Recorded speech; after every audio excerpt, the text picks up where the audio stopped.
Para muitos, a melhor voz do Brasil.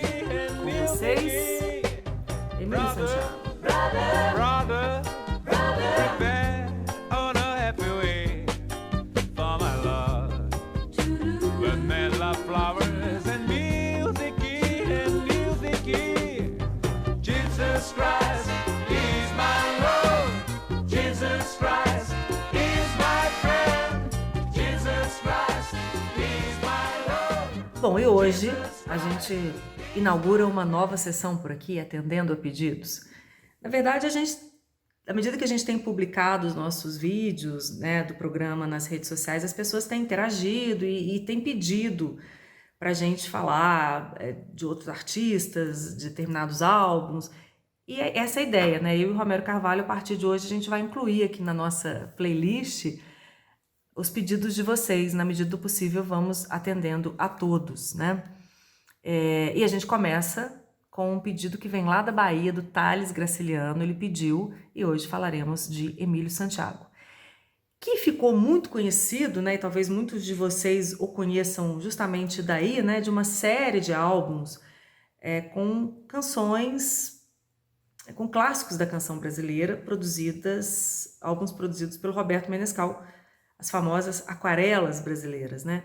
E aí aquela história, né, gente? Por um lado, foram justamente esses discos que tornaram o Emílio Santiago muito popular, uma voz praticamente onipresente nas rádios brasileiras a partir do final dos anos 1980, mas que também limitaram o repertório de um intérprete fantástico a discos previsíveis, né? Dentro de uma fórmula de sucesso. Aquela história, Aquarela 1, Aquarela 2, Aquarela 3, Aquarela 4. Ele ficou muitos anos ali repetindo justamente essa fórmula de sucesso. E como a Aquarela Brasileira é o lado mais conhecido do Emílio Santiago, né, da carreira musical dele, hoje o nosso recorte aqui é outro. Então eu vou chamar o meu parceiro de resenhas litero-musicais, Romero Carvalho, que eu não vejo, acho que desde a nossa live, né? Que aliás deu uma hora e bope, viu, Romero? Foi super bacana, recebi vários retornos depois do nosso papo lá sobre o Moraes Moreira. Dani, prazer estar com você de novo. Nós que estivemos juntos na live, né, para falar um pouco sobre o Moraes Moreira. Agora eu aceitei completamente esse pedido, né, que você fez sobre o Emílio Santiago. É quase uma convocação, né? E de fato, assim, nossa geração teve contato com o Emílio a partir, né, da Aquarela Brasileira, projeto do Menescal. O Menescal estava com essa onda, né, de discos de pupurri, resgatando todo um cancioneiro popular, fez também com a Leila Pinheiro, mas são discos que a gente ouvindo hoje fica bastante datado, né? O Emílio, apesar de ter tido algumas canções ali que saíram dessa proposta, né, Saigon e outras, tornou ele um cantor popularíssimo, de milhões de discos vendidos, mas eu não levava ele muito a sério não, confesso. Mas depois eu fui ver que o homem realmente é provavelmente o maior cantor da história do Brasil. Muita gente considera ele assim. Inclusive um grupo essa é muito interessante, um grupo de fonoaudiólogos e outros pesquisadores, analisando vários cantores do Brasil, chegaram à conclusão que, do ponto de vista técnico, o Emílio Santiago foi o que cantou da forma mais perfeita. Isso é muito interessante. Mas foi ouvindo esse disco aqui, ó, primeiríssimo álbum do Emílio, que tinha lançado compacto antes, pelo pequeno selo Cid, que aí eu fui cair na obra desse cara, sobretudo no que ele fez depois na Philips, a gente vai falar em breve, que assim, fiquei impressionado, né? Meu pai sempre falava, né, o Emílio, você devia levar ele mais a sério, mas ele colocava a Aquarela Brasileira, não descia tão bem, não descia tão redondo. Mas quando eu fui já na fase já de baixar música, Napster, etc., Emule, esse aqui me pegou, é um descasso, é um disco, assim, produzido, né, pelo Durval Ferreira, mas com a participação de tanta gente, especialmente do João Donato, né, do grande João Donato, tocando piano elétrico, Fender Rhodes, fazendo arranjos, cedendo músicas inéditas para o Emílio gravar, como a parceria dele com o Gil Bananeira, que depois tornou um ícone da música mundial, mas aqui ainda não era. E sim, outras, né, o Brother do Jorge Ben, La Mulata do Marcos Valle, do seu irmão, Doa Quem Doer do Ivan Lins, Porque Somos Iguais, assim, várias músicas que são assim, absolutamente espetaculares, com um time de músicos incrível. Não só o João Donato e o próprio Durval, mas a turma do Azimuth está aqui em várias faixas. O Ivan Lins está aqui com sua banda na época. O grande saxofonista Vitor Assis Brasil está aqui. O Wilson das Neves, espetacular baterista. Márcio Montarroios.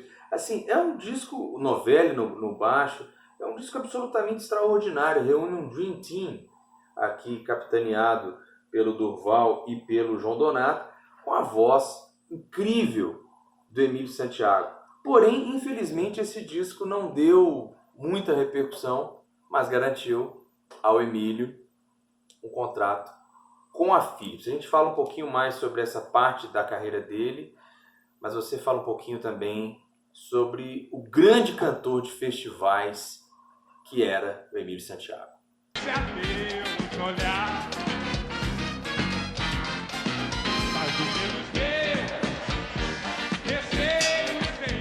Bom, a primeira vez que eu vi e ouvi o Emílio Santiago, eu era criança, acho que tinha 8, 9 anos, eu estava assistindo, passava em horário nobre naquela época, né, os grandes festivais de música na TV. E foi justamente num festival onde ele saiu vitorioso, o MPB Shell com Pelo Amor de Deus, né? Me lembro de, ainda criança, ficar impressionada com aquele homem lindo, super carismático, aquela voz maravilhosa, né? Aquela presença de palco. E logo depois desse festival, que acho que, se não me engano, foi em 1982, ele ganha o prêmio de melhor intérprete no Festival dos Festivais, poucos anos depois.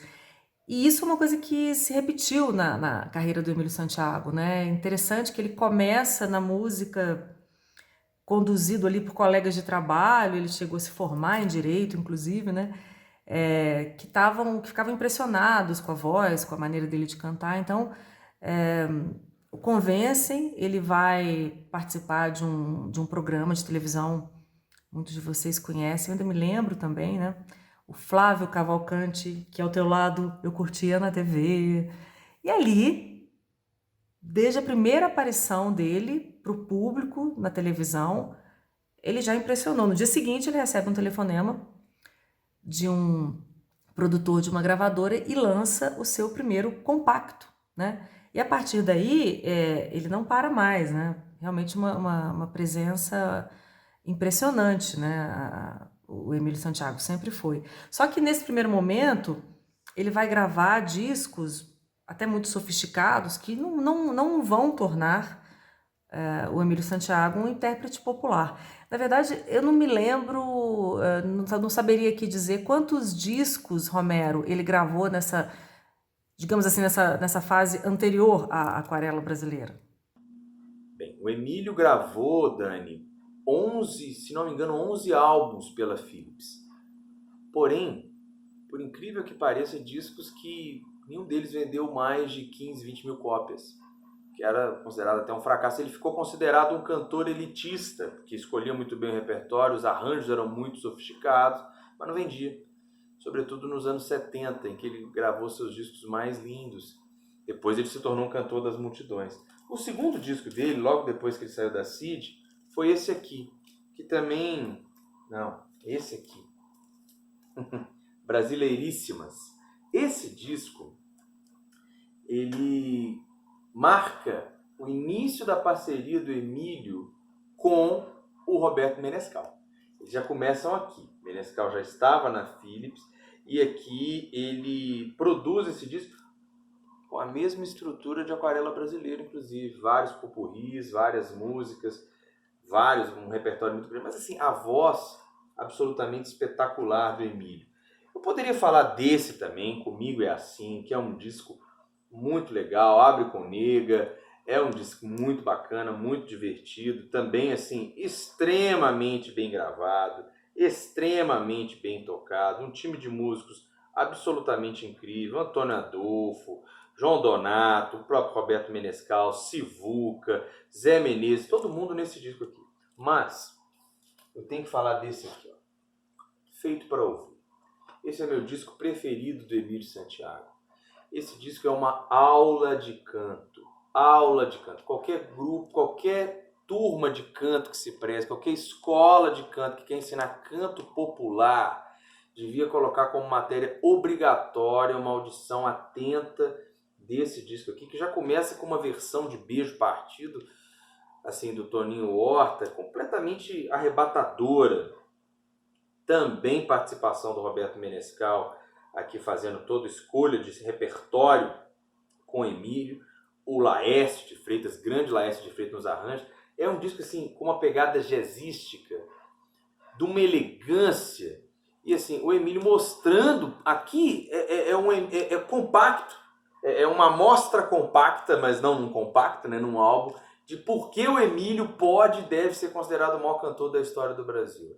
É só parar e ouvir esse disco de cabo a rabo, lado A e lado B. Ah, não tem o disco? Pode ser no YouTube, tem lá, tem no Spotify, tem em todos os programas, mas vale uma audição atenta, porque isso aqui é uma aula de canto gratuita dada pelo nosso querido e já saudoso carioca Emílio Santiago. Grande abraço, Dani. Obrigada, Romero. Até a próxima. Eu acho que tem uma definição muito bacana do Emílio Santiago que vem de um colunista do jornal do New York Times. Ele dizia que o Emílio Santiago era a resposta brasileira ao Nat King Cole. Eu acho que tem tudo a ver, assim, desde a elegância, a postura, o registro, né, vocal. Eu acho que é uma boa definição. Ou a gente pode dizer que o Nat King Cole era a resposta norte-americana ao Emílio Santiago? Não, porque ele veio antes, né, gente? Só por isso. Enfim, escutem Emílio Santiago, escutem as aquarelas brasileiras, tudo que ele produziu antes. Vocês vão descobrir, se é que já não conhecem, um intérprete precioso da música popular brasileira. Saúde, paz, livros e discos para todo mundo. Tem água nesse deserto. Seu cabelo lança moda, quero ter sempre por vento.